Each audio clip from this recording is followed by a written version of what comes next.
to you guys a little bit about our essential oil basics classes this week. We're highlighting all the best parts of what essential oils are, the basics. We're covering everything. So if you need to know. A newer member to Young Living, this is the week for you to pay attention to our page, as we are going to cover all of the basic information so you know what these things are that you love. And if you're a seasoned oil user and you feel like, I already know all this stuff, then just share this information with your friends and family. You never know who's going to be watching. So hopefully we give you guys the education you've been wanting. Today we are going to talk about what essential oils are. So we get this question a lot, especially as trainers and as we're out on the road and we're traveling and talking about oils. I'm sure you guys get it too. It's not a witch oil. What are essential oils? Yes. So essential oils are the liquids found in plants. They are extracted through different methods of distillations, which we'll talk about later this week. They are fat soluble, which is wonderful because our bodies are made up of fat a lot. Yeah, it makes it able to be absorbed into our skins. Being fat soluble, that's basically what that means. It's quickly absorbed. And what's awesome about essential oils is that depending on which essential oil we're talking about, the essential oil is stored in different parts of the plant. So let's talk about lavender. Lavender is stored in the flowering tops of the lavender plant. And if you were to go down and touch a lavender petal, you would actually break that essential oil gland and be able to smell the effects of the essential oil, the lavender essential oil. Whereas lemon, obviously it's not a flower, and so for lemon essential oil, the essential oil is found in the rind of the fruit. Not actually in the fruity part of the fruit, but the outside like the rind, peel. the peel, the skin of the fruit. And that's where most citrus essential oils are stored, is in the rind of the fruit. And then we also have frankincense here with us, and frankincense is actually very unique because frankincense is stored in the resin of the I can never remember how to say it. The frankincense tree. Boswellia guardia tree. Anyway, so it's stored in the resin of the tree, and the resin is produced when the tree feels the need to repair itself or protect itself against damage. And then it secretes this resin, and we grab the resin and it's extracted from the resin. The essential oil is stored in the resin. So depending on the essential oil that you are enjoying or using, the essential oil itself is going to be extracted from a different area of the plant, of the tree, of the shrub, which is really neat. And what's funny is a lot of people think essential oils are this new fad that are on the market or just this next new awesome health trend. And it's not true at all. It's like the opposite of a fad. It's been around forever. Yes, think about plants. Plants have been around since the beginning of time, and so essential oils have as well. And what's interesting is that there's a lot of research that shows that essential oils were used throughout history, from the ancient Egyptians to the Europeans, Romans, Chinese. Well, think of even the biblical references. Yeah, totally. So it's not anything new. What's really cool is I actually was at this museum. It was really cool. It was called the Bodies Exhibit. And yes. So it's kind of a sublet of that where it was mummies, all about That's mummies. How you know you're an adult, though, when you say what's really cool is I was at a museum. For date night. Yeah, That was the worst part.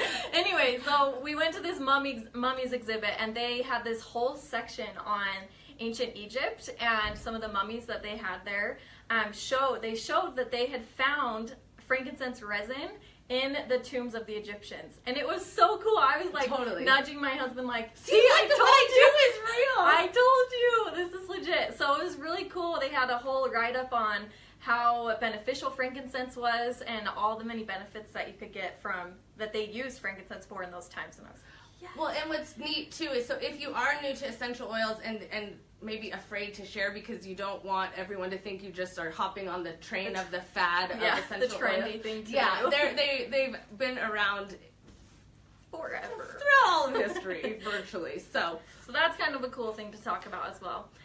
There's 3 things we always like to mention about essential oils, and these 3 words that we use are potency, volatility, and versatility. So essential oils are extremely potent. That's one of the main benefits of them. They are 100 to 10,000 times more potent than herbs. So for this bottle of lavender, it takes 27 square feet of lavender plant to make this 15 milliliter bottle of lavender essential oil.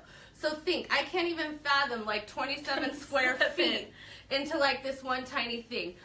And then for this lemon bottle, it takes 75 lemons to create this one bottle of essential oil. So what I want you to do, your homework is, next time you're at the grocery store, I want you to take a picture of the lemons, and then when you get home, I want you to count out 75 and see it took all of those lemons to produce this one bottle. And so that's why they're also extremely, I don't know, precious. Yeah, precious and just... If you think about what it takes to make this one tiny drop of essential oil that you're using, and if you think about like when you're cooking or when you're using it on your skin, that one tiny drop is the equivalent of numerous plants or fruits or flowers or trees. Right, so. And if you've gone to our farm, you guys will see later on this week when we talk about distillation, you will see just how much plant material it takes to just get the tiniest little amount of essential oil. We love going to the Mona farm just to see that experience because it's unlike right anything in front else. Of your eyes. Yeah, it's right in front of your eyes. It's amazing. Really neat. The next thing we're going to want to talk about is the volatility. So essential oils are changed from a liquid form to a gas form very quickly. They are absorbed very quickly into the skin, which make them fast acting. So if you drop an essential oil into the palm of your hand, obviously it's a liquid, but then when you rub it, it's now absorbed into my body, fast acting, that makes it available to our body very quickly, and it travels through your whole body in a very short amount of time. That could be your kid's next science project. Yeah. Look, I turned something from a liquid to a gas in a second. Yeah, now I smell like lavender. Which is wonderful. It's amazing. And last but not least, they are extremely versatile. So I want you to think, whether you're new or old or medium to young living, think about your day so far. We're midday. So you may have brushed your teeth with Thieves. You may have diffused lavender. You may have cleaned with Thieves Cleaner or put a drop of Copaiba Vitality in your teeth. There are so many different ways to use essential oils. I can't even. Maybe you took a supplement with an essential oil in it this morning, or washed your hair with they're so versatile. You can use them in virtually everything, which is really neat and unlimited. Unlimited? Yes.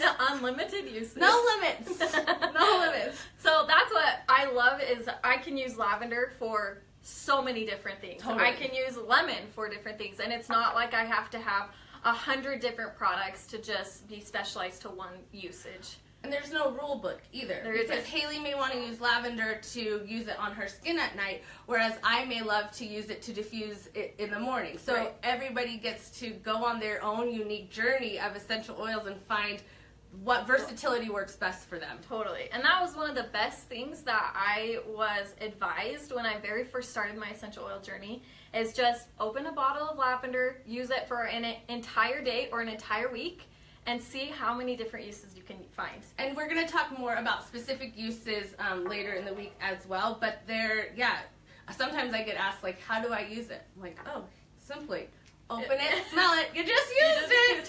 Congratulations. Rub it on your face. You just used it. It's so simple and easy. Really and don't easy. overthink it. Just keep it simple. It's simple. Right.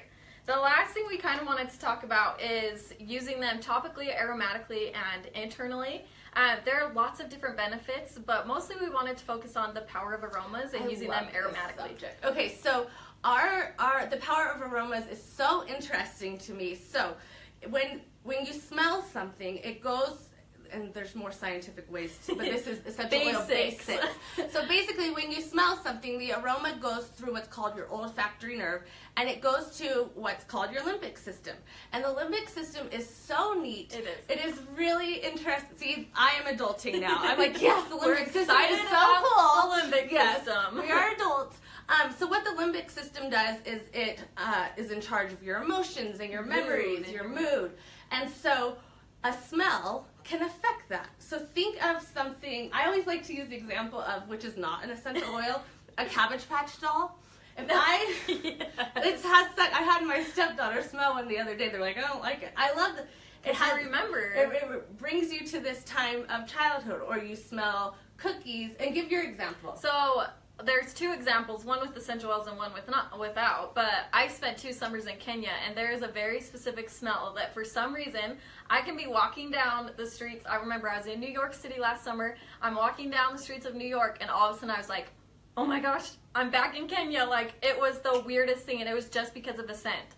And then the other thing I was telling Britt earlier, I diffused lime and peppermint together when I was in labor in the hospital. And now when I diffuse that at home, it is so weird because it like brings you right back to that situation, or that feeling, or that mood, or that emotion. Sometimes it like stresses me out a little Totally. bit because I'm like, oh my gosh, contractions. I will not diffuse that tomorrow. So it's been this like, I have to de-stress from that blend a little bit because I love it so much. That's why I chose to diffuse it in the hospital. And now I'm like, I gotta find something else to diffuse at home. For me, it's Valor. I love to diffuse Valor or rub it on my wrists and just kind of smell it as I'm preparing a presentation. And then what I'll do is right before I go on stage or right before I teach whatever class I'm going to teach, I'll inhale that aroma, and it kind of just, first of all, brings me back to where I was when I was creating the presentation, but also gives me that sense of calmness. And then my non-smell is my grandfather. I can smell and I'm like, oh, there's Granddad.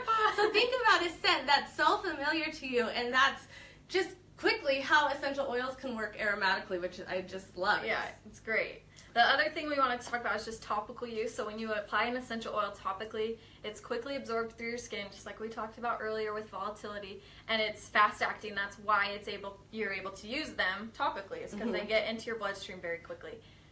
Because our skin is made of a lot of fat, and because they're fat soluble, it just absorbs right in. Goes right in. So that is just a little bit of basic information on what essential oils are. If this is something interesting to you or you want to learn more, first of all, follow us this whole week as we talk about essential oil basics.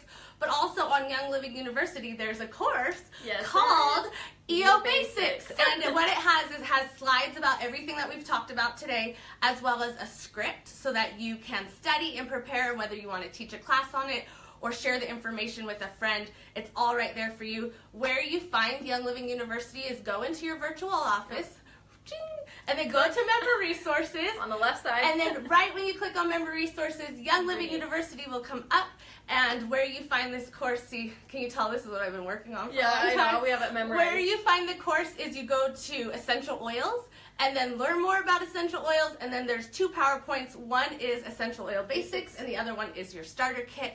And we just want to empower you with all this information to share essential oils with everyone in your lives and show you that it's so easy. That was one of the things. We've gotten tons of questions. Our inbox is flooding. We're trying to get back to you guys as quickly as possible.